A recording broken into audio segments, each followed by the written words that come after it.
Meus amores, tudo bem com vocês? Olha como a mãe tá, né? Mas vai ser óculos. Eu havia prometido fazer um vídeo, né, pra gente discutir, falar sobre uma pergunta que me foi feita e uma cena que eu comentei com vocês de uma pessoa que, ao ouvir a palavra umbral, né, ficou assim apavorada, né?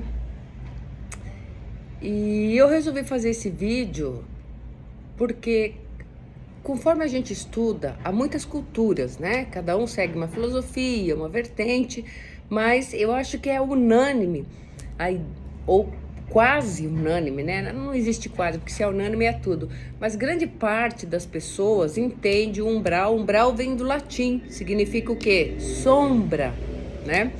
E se a gente for pensar na questão do espiritismo como um todo, né, é o lugar de sombras, o lugar de sofrimento, o lugar para onde vão as pessoas que fizeram crimes, coisas erradas, mataram pessoas. Seria um purgatório, né? Vamos dizer assim. E aí me perguntaram, Bank, o que você diz, né? Olha a mãe de Adidas, Adidas quer patrocinar a mãe, né? Olha esse dedo, gente. Lembrando, essa unha está aqui. Yes. Banana. Então, o que eu entendo do umbral dentro da minha concepção, dos estudos que eu faço e de várias vertentes, né? Várias pessoas com que eu já conversei, pessoas cristãs, pessoas evangélicas, pessoas de Umbanda, de Candomblé, de Quimbanda, pessoas de budismo, pessoas espíritas, médios em geral, que não tem nenhuma definição, né, de Candomblé, de Umbanda, inclusive ateus, né, e agnósticos, porque tem diferença de ateu para agnóstico, né, gente? De todas as pessoas, filósofos inclusive, né, conheço algumas pessoas que fizeram da filosofia a sua profissão de vida. E a ideia central que a palavra traz é uma ideia de sombra. A ideia de um lugar para onde você vai, vão te bater, vão te açoitar, vão te jogar no chão, vão te pisar, vão rasgar suas roupas, vão te queimar, enfim. Há inclusive alguns filmes, né, de terror ou temáticos, vamos dizer assim, que sugerem isso. Um lugar de sofrimento absoluto, onde as pessoas choram, as pessoas gritam, né? Onde há grupos que chegam, te batem, te agridem, onde há frio, onde há fome, enfim, onde tudo de ruim acontece, né? Então esse é o estereótipo da palavra umbral, que eu acho que uma grande parte da população tem como referência, né? E aí falam, Bank, e você? O que você tem a dizer sobre umbral? Como eu disse, conversando com várias pessoas, inclusive com... Como é que chama o pessoal? Nossa, me sumiu o nome agora, gente. Mas já é final do dia, né? A pessoa já tá meio... com o pessoal que estuda Cabala. O Rabino, né? Eu conversei inclusive com o Rabino a respeito disso. Achei interessante a perspectiva que ele colocou, tá? Mas eu, Bank, eu entendo de que maneira umbral.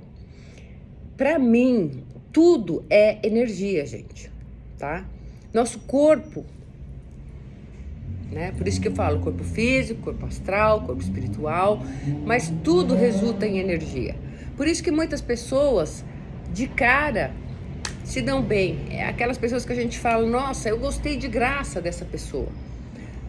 Numa outra vertente, a pessoa que você olha já falou, ai, odiei de graça essa pessoa. A pessoa nem me fez nada. Aliás, eu nem conheço a pessoa e já não deu match. Por quê? Porque tudo é energia. E quando nós estamos encarnados, é a minha perspectiva, tá? e é uma perspectiva, tá? Não significa que o que eu estou falando seja uma verdade absoluta, até porque eu não acho que existe uma verdade absoluta, né? Eu acho que existem coisas que são verdades e coisas que são inverdades. Agora, absoluto, só o cara lá em cima, o CEO, né? Como eu costumo chamar, o Deus.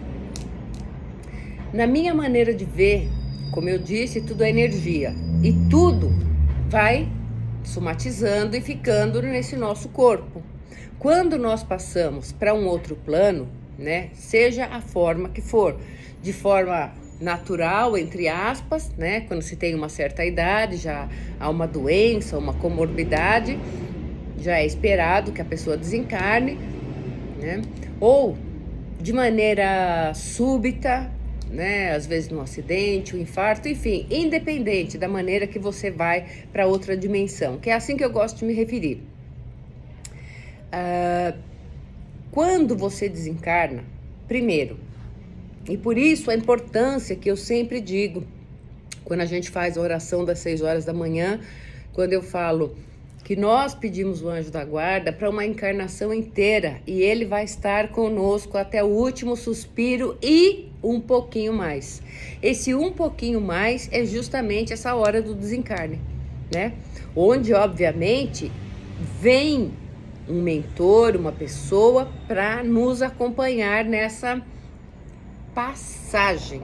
Porque como eu vejo a morte ou desencarne, gente, eu vejo como uma cortina, tá? Uma cortina fina de tule. O que é tule, banca? Aquela coisa que as noivas usam, fininha, né? É só uma cortina de tule que na hora se abre, né? E a gente se encontra com uma outra pessoa. É assim a minha maneira, né? É uma maneira simples de falar para que vocês entendam, né? Porque a ideia de se fazer um vídeo é que você entenda o que eu digo, né? Não ficar usando palavras super rebuscadas ou citando livros, parágrafo tal, versículo tal. Não é isso. O nosso bate-papo é diferente. Então, nesse momento, essa cortina, a meu ver, que eu vou chamar dessa maneira, ela se abre e alguém, o teu mentor, junto com o seu anjo da guarda, né, se aproximam e mandam a real. Oi, tudo bem? Será que eu posso falar mais que isso, gente? Não sei. E óbvio, há uma conversa, né, explicando o que aconteceu, né, pedindo que você acompanhe. Agora, muitos, fiquei na dúvida agora. Muitos espíritos se recusam no primeiro momento a acreditar. Por quê? Porque eles ainda estão apegados nessa energia da matéria, né?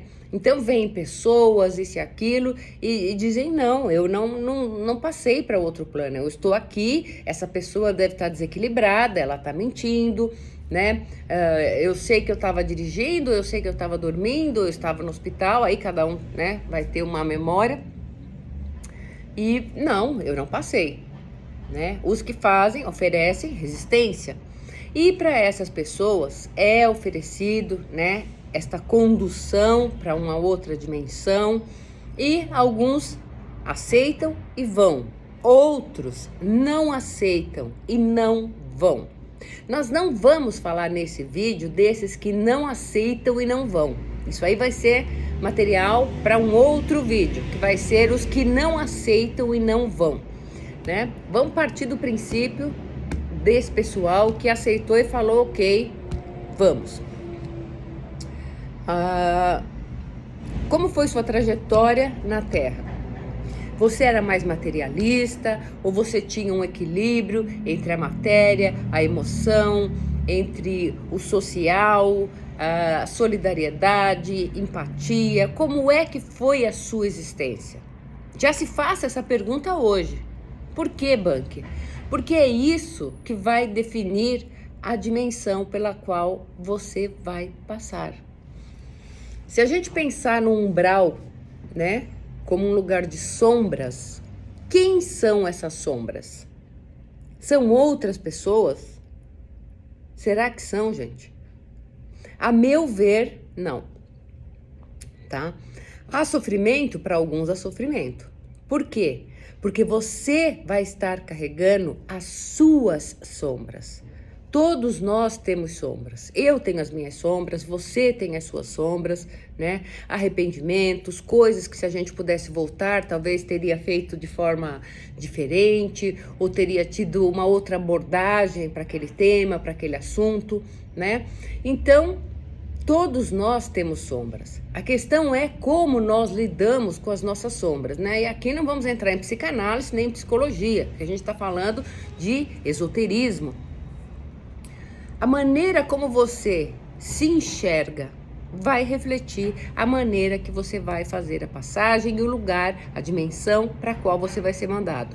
Se você vai para um lugar de sofrimento, né? Vamos supor, um umbral, e lá você tem sofrimento, você tem angústia, você tem dor, dores físicas, inclusive, né? Você vê às vezes as pessoas se contorcendo, estômago, falta de ar, etc e tal, né? Aí vem a pergunta: qual foi a tua sombra, ou quais são as tuas sombras que você levou contigo? Porque isto é que vai refletir e fazer você ter dor, você ter medo, você ter frio. Inclusive, foi com um padre que a gente conversou sobre isso, e não vou citar aqui quem é a pessoa, né? E ele me disse: Banque, eu tenho medo das minhas sombras, porque é uma parte consciente e uma parte inconsciente. Também acredito nisso, né? Há medos que nós temos e que nós mesmos desconhecemos. Só quando chega a situação, né, ou a oportunidade, vamos dizer assim, que a gente reconhece e fala: caramba, eu tenho medo disso e não sabia. Ou eu não gosto disso e não sabia. Então, eu entendo que o umbral, mais uma vez eu digo, a meu ver, tá? As dores pelas quais os espíritos passam, nada mais são do que suas próprias sombras que emergem. E naquele momento onde é você e você, onde o fechamento é você e você, não tem aonde você se esconder.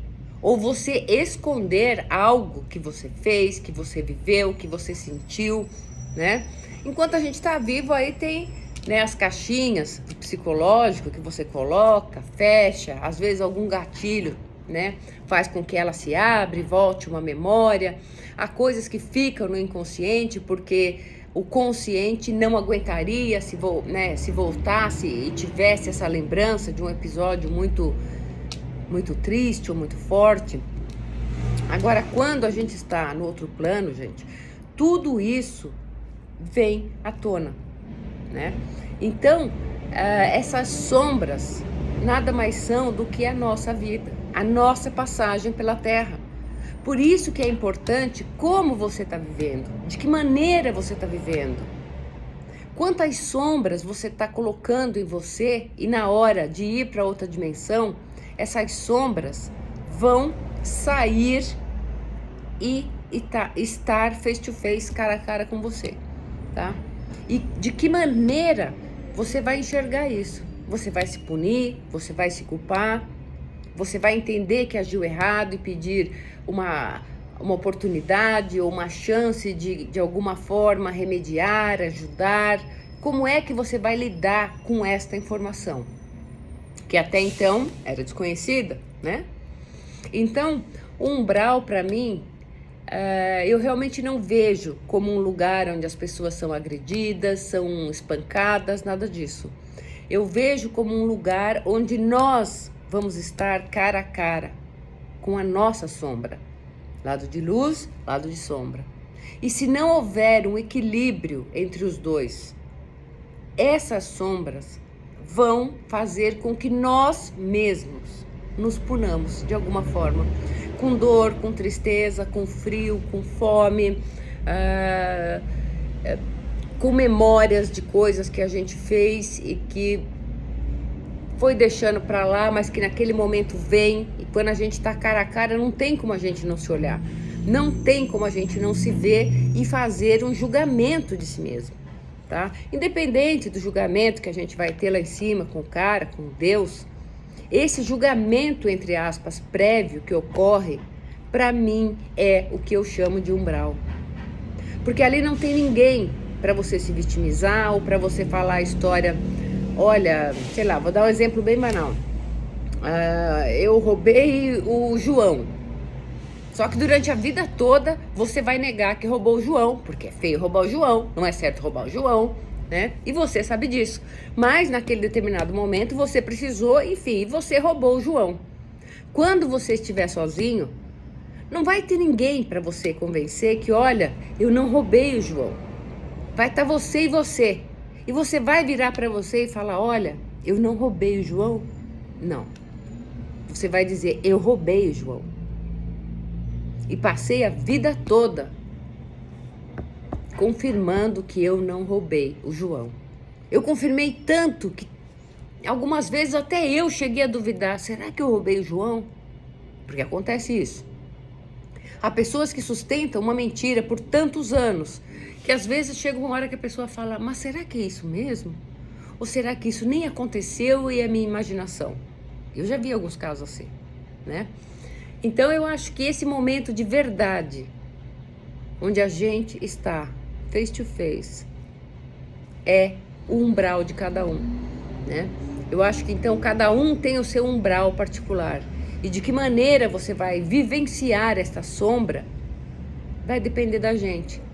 Do que a gente fez de bom, do que a gente fez que não foi correto, mas de que maneira a gente pelo menos tentou reformular a situação, tentou apaziguar, tentou mudar, né? Tentou de alguma maneira, se causamos prejuízo a alguém, de alguma maneira reverter isto, dando algum tipo de ajuda, de estrutura, uma palavra, ou reconhecendo, falando, desculpe, foi muito mal, o que eu fiz está totalmente errado, mas eu não tenho como mudar, né? A famosa frase, eu não posso mudar o que eu fiz lá atrás, mas eu posso mudar daqui para frente. Eu posso reescrever o final da minha história, né?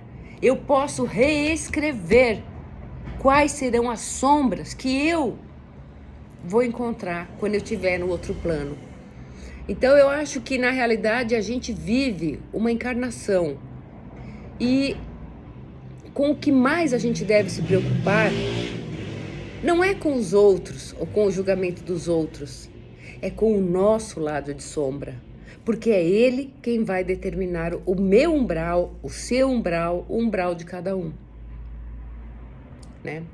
Óbvio que há uma outra dimensão onde as pessoas passam por atendimento, recebem cura, né? Aí há outras e outras esferas que não é a pauta do vídeo, né? A pauta do vídeo é o umbral, a sombra, né? Então, eu resumo, bem resumido mesmo, que o umbral nada mais é do que a nossa própria sombra, né? A nossa própria consciência que nos chama e fala, senta e me fala, o que você fez aqui? Você roubou o João? Sim ou não? Então, fica essa dica, né, essa reflexão, para que a gente pense em tudo que a gente fez até agora, em todas as sombras que a gente tem e muitas vezes não sabe ou não quer saber, não quer ver, né? E aí eu te pergunto, você roubou o João? Não sei. Beijo, meus amores.